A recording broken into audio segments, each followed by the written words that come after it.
Hey guys.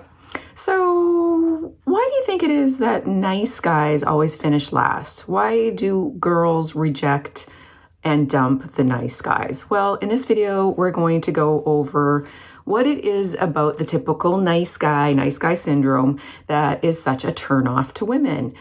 So, for the purpose of this video, when I talk about nice guys, I don't mean kind, good-hearted men. I mean the guys that are people pleasers, but have an ulterior motive. So they're not really genuine and they're kind of playing a role. So they're not really that nice after all. And I'm going to go over a few signs that you might be a nice guy. And you want to ask yourself these questions to find out if you fit in the nice guys who get rejected role and what you can do about it.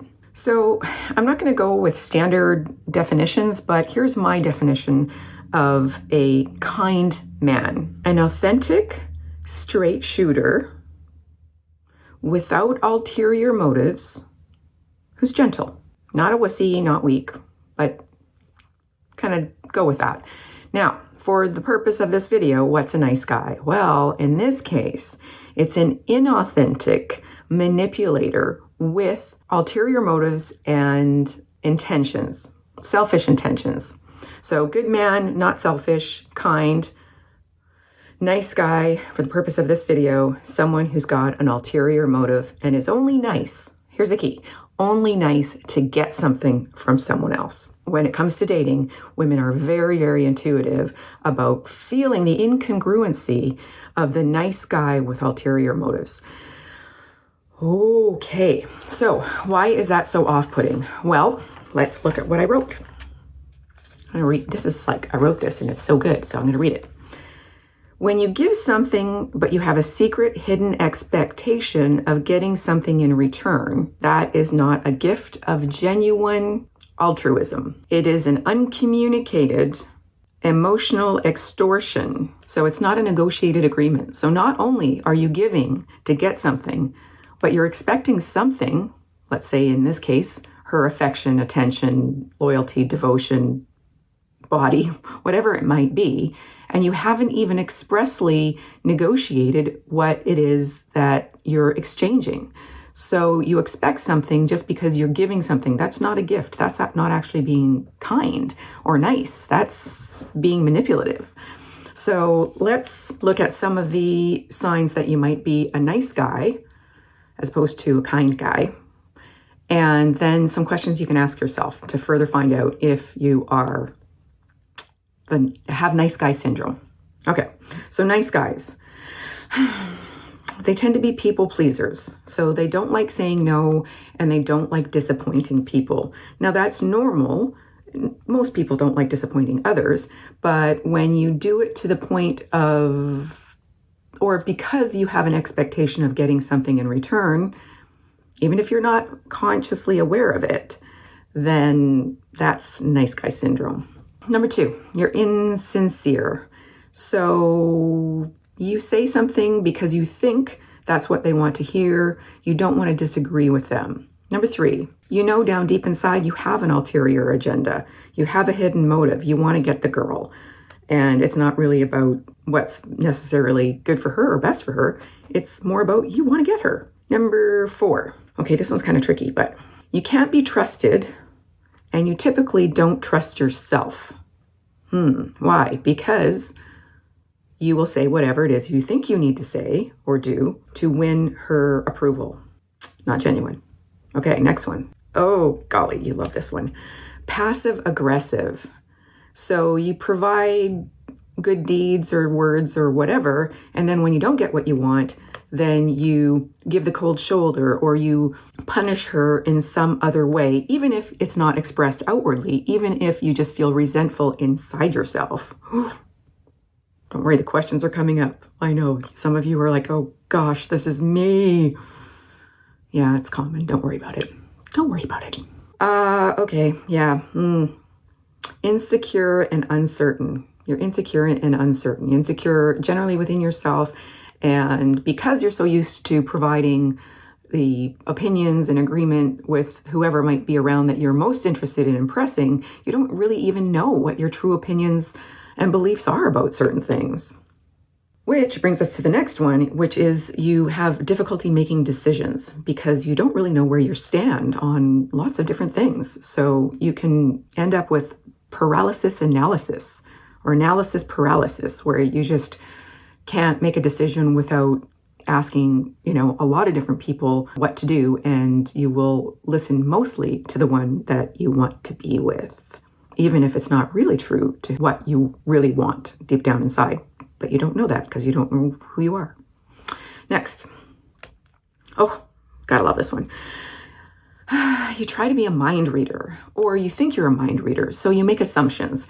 So Ashley doesn't text you back because she's busy at soccer practice or playing the banjo or whatever she might be doing. And you just assume that she's purposefully being mean to you, or that she's avoiding you, and she might be, but she might just be busy or whatever. So if you harbor resentments, that's like a pretty big red flag for yourself that you might be acting too nice. Along those lines, you agree with everything that she says.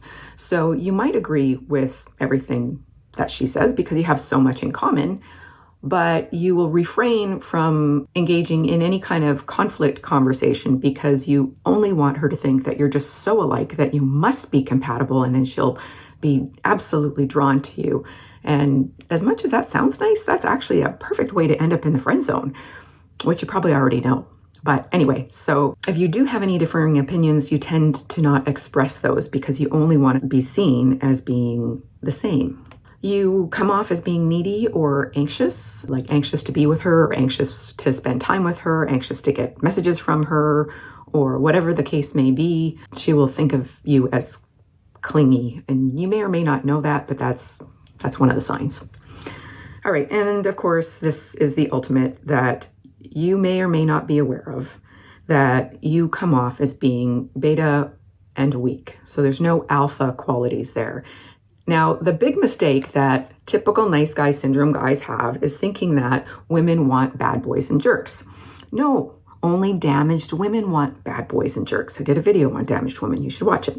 But healthy, quality women who are emotionally intelligent, they don't want bad boys or jerks. They want a guy who has the opposite of these qualities. They want someone who they can actually trust to be authentic. And I'm going to do a more detailed video on what all those qualities will look like. So be sure to subscribe and hit the bell. Make sure to click all so you don't miss my Just the Tip Tuesday videos when they come out, and you won't miss that video. Okay, so here's some of the questions that you can ask yourself if that list didn't already kind of indicate to you that you might be a nice guy that's too nice and maybe not really that nice after all. Then here are some questions that you can ask yourself to figure out if you are really too nice and maybe not really that nice. 1, when I do nice things, either a specific nice thing or all the nice things in general, am I expecting something in return from her? And if so, what am I expecting? 2, if I'm completely honest with her and I don't think she'll like that honesty, whatever that is, am I worried about her reaction? And why does that matter?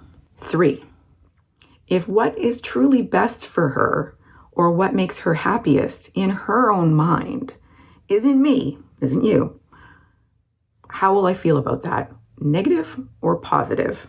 If you feel negativity or resentment, nice guy syndrome. And 4, if I'm not what she wants, or if I'm not best for her, would that change my behavior around her? How so? And number 5, kind of along those lines as well, is if I knew I could never have her, would I act differently? So ask yourself those questions and stay tuned for how to not be so nice in a future video. I'm going to share with you what the opposite of these are and what women really want from men. And it's not niceness.